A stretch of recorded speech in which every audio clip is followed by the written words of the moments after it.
guys, so we are here. We're gonna go kill Zol now. So this is going to be a guide for Zol, which is the second to last boss in Dwarven Realms.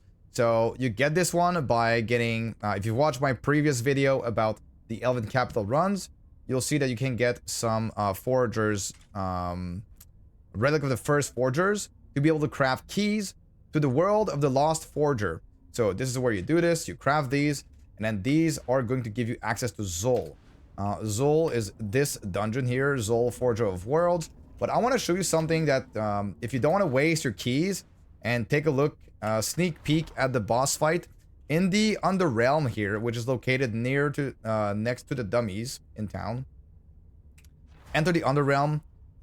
You go down, and as you progress, you will encounter these boss. You will encounter Zol, and you will even encounter Scorch and all the bosses, right? So you can try to fight without wasting an actual key here. Only costs you one Underrealm key, which is an expandable resource. So you can try it until you get it. So this is the first Zol I do recommend doing to try it. But now I'll show you guys how I deal with Zol. So Zol deals damage based on a percentage of your health with its meteors. And his auto attacks are really powerful, and they will hit you like a truck. So the way to prevent getting hit by Zol is to get enough movement speed to be able to run around him, and so that he cannot ever catch you. That's my preferred way of doing it. Some people do it with like some like dashes like this, but I prefer just having a lot of movement speed. But if you have too much movement speed, then it's very hard to control. So what I do is I grab 5% movement speed per potion slot on my boots. And alongside all of the potion nodes here and the movement speed nodes up here, I have just enough movement speed to run circles around him quite well and be able to deal with him like this. So I am not using my amulet for stats per, like potion slots per 50 stats anymore. I'm using full damage gear, basically. Your attacks hit within 5 meters, gain extra 50% damage. Not using phasing, because I don't want to phase through Zol, because as you phase through him, he will auto attack you and spawn his meteors. So that's not something that I want. I went for 1% damage for every 25%, for every 25 of my highest stats. And I just went for as much damage as possible. I still have Bloodlust here because you will proc Bloodlust. On my ring, I have boss damage for every 25 of my highest stat. Right now, I'm using this one, and I'm using this relic. Usually on my relic I have health per potion slot, but I don't have any more health here.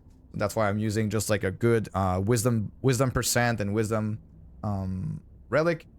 Arguably, I'm not using phasing, so like I'm not scaling that well with wisdom with that. But it's working fine for me. Just go with as much damage as possible. Probably at 2 rings with boss damage here would be optimal. But anyways, just go for full damage.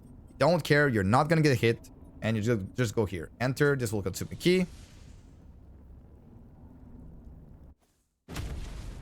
Now, that is the arena where you will fight Zol. The arena is surrounded by lava, and you do not want to, like, fall into the lava. So here, the bridge goes back up. So, Zol has a few mechanics. He will spawn these healing totems that you need to destroy whenever he spawns them. You'll see he does like a little animation, which is very easy to see when he spawns. As you can see, when he does this, when he does this thing, he spawns the totems that heal him. If you don't kill the totems, they will heal him quite a bit. So with Starblade's AoE is quite small, so you have to run pretty tight circles. But that is pretty much what you do. If I get hit even once here, I am totally dead. It would be pretty funny if that happened. But that is basically the entire fight. You do this, whenever he does this, you grab the totems. Wow, I actually got in melee range. So you get to see his meteors. These are the meteors. Keep in mind, whenever the orange circle appears, there's a meteor that will appear. And then there's another hit that procs afterwards, which is the yellow circle. There's actually 2 hits, the orange one and the yellow circle. You got to be very careful about that. So that is when you are too close to Zol, and he either melee attacks you or spawns meteors.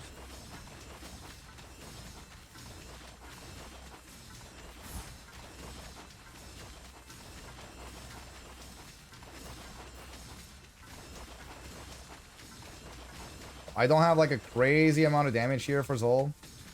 Ideally, you want to be able to kill him pretty fast. But that is going to be a very good representation of what the fight might look like if you decide to do so before you are super powerful. You will regret the day you met Zol. The pink circles that you see on the ground, the small pink circles, are when I step into one of my auras that are spawned by my pet. You will regret the day you met Zol.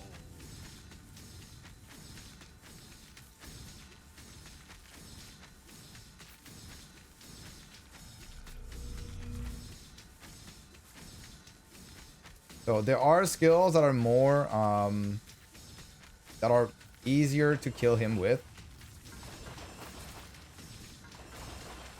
I will smash you to bits. But you can definitely do it with any skill. And, you know, if you're struggling, just wait till you have more damage. And you can kill him, you know, with more ease.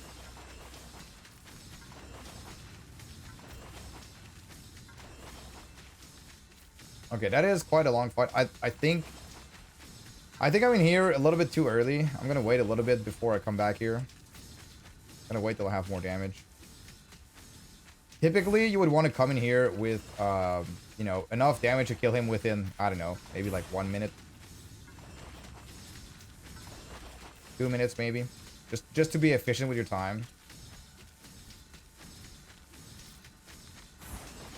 But he does drop some significantly good rewards. You will regret the day you met Zol. So here, he just died. Grab the rewards. These are the kind of rewards from the chest. Just a normal boss chest. Drop some monograms for your weapons. These are the containers that you're most interested in. Are going to be these. They're going to drop weapons that have possibly 2 mods. And they can be, but not always, but they can be for the same ability. So here we got a sword with double vortex. So if you're, you know, if you would be playing sword with vortex, you'd be very happy about this one. I am playing Magery right now, and I'm playing Starblades. So what I'm looking for is a Magery item with Starblades damage, if it can, like potentially with Starblades damage on it, and with Starblades monograms on them, possibly 2. If not, there is the Forager's Dust.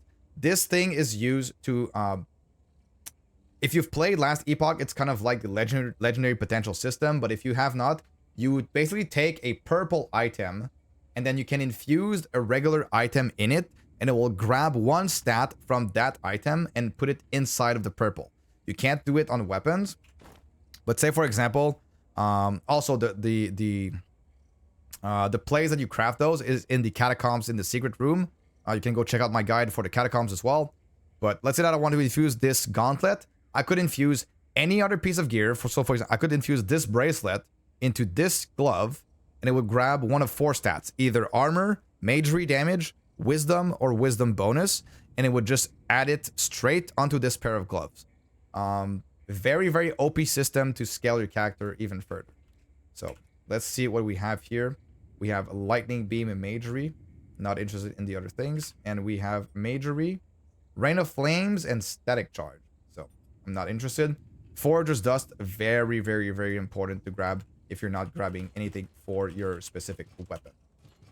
The rest is just, you know, elementals like Ellie stones, gems, you know, health stones, stuff like that. Just regular stuff. And that pretty much covers Zol, which is one of the hardest bosses in the game. Arguably, maybe the hardest, actually. But with enough movement speed, you can basically mitigate the entire fight and just win the game. So enough movement speed to win, to outrun him and do some circles, deal a lot of damage. My recommendation is just going full squishy. You could also go tankier. Some people like to phase through him, but like I feel like it's, I don't know, it's pretty dangerous. That pretty much covers Zol. I hope you learned something, and I'll see you guys all in the next video, which should be Score.